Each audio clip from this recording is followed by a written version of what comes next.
Hi friends, how are you? Hope you are fine. Today I am gonna share my science experiment with you all. So I am gonna show how does the egg floats. This experiment name is egg floating science experiment. So the materials are salt,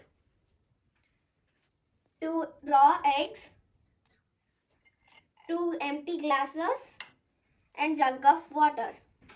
Now I will take the glass and pour some water in it. Now I will take the first egg and put it in the water. You can see that the egg is sinking. Why it is sinking? Because the egg has more density than the fresh water. I will pour some salt in the glass.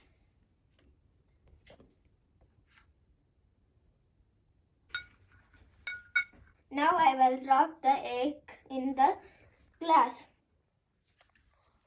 You can see that the egg is floating in the water.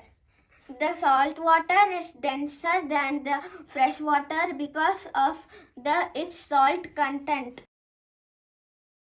This experiment name is capillary action science experiment. For this experiment we need 4 glasses, tissue paper and 2 colors water. What is capillary action? Capillary action is the ability of liquid is to flow upwards without the assistance external force.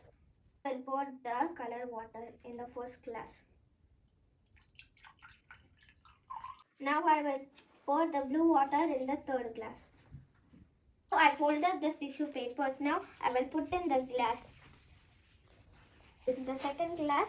Now you can see the water traveling to the second glass. How does it work? Because of the process called capillary action.